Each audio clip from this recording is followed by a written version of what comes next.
Here is a rule for reading earnings season, crew, and tonight it pays for itself.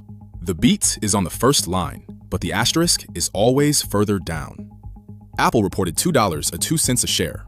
Wall Street wanted $1.89. That is a 13-cent beat, profits up 29%, and every headline wrote it exactly that way. Now let me read you the sentence from the very same press release that almost nobody put in a headline.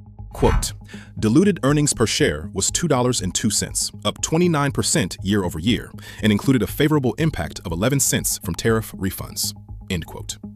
That is Apple's own release, and to be completely fair to them, they disclosed it twice, plainly, including 2 percentage points of gross margin from the same source. Nobody in Cupertino hid the ball.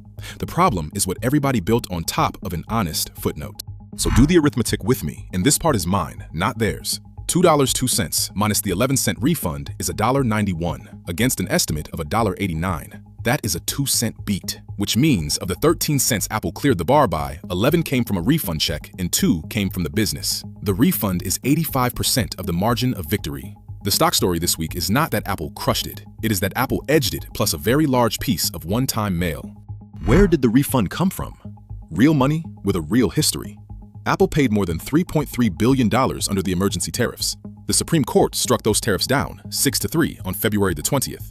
The Court of International Trade ruled on March the 5th that importers were owed their money back, and Customs began processing refunds on April the 20th, roughly $166 billion industry-wide. Apple's slice this quarter, backed out of its own margin disclosure, comes to about $2.19 billion.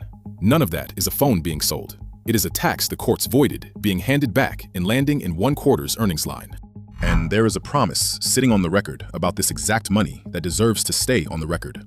On the April 30th earnings call, Tim Cook said, and I quote, "We plan to reinvest any amount we receive back into U.S. innovation and advanced manufacturing. These would be new investments and would be in addition to our prior commitments in the U.S." End quote. 3 months later, the refunds have arrived, and where they visibly landed is earnings per share and gross margin, with no reinvestment specifics attached. Now, that commitment may still materialize, and I will happily report it the day it does. But as of this quarter, the destination you can actually see is the income statement. Fair shake, because the quarter underneath the footnote is genuinely good. Revenue came in at $109.4 billion, and a 2-cent beat is still a beat, earned in a year when tariffs whipsawed this company's costs in both directions. If you own the stock, nothing tonight says sell it. What tonight says is narrower. 29% earnings growth is the number in the headline, and a meaningful slice of it is a court ruling, not a product.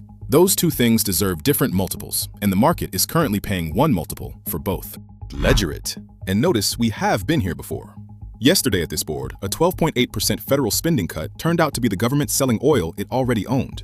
Tonight, a 13-cent earnings beat turns out to be 11 cents of refunded taxes. Same lesson from both directions, a one-time item wearing a performance costume.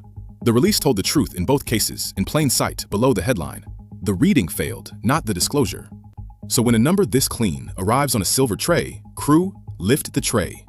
Mind the board. I'm Marcus, and this is Pixel Politics.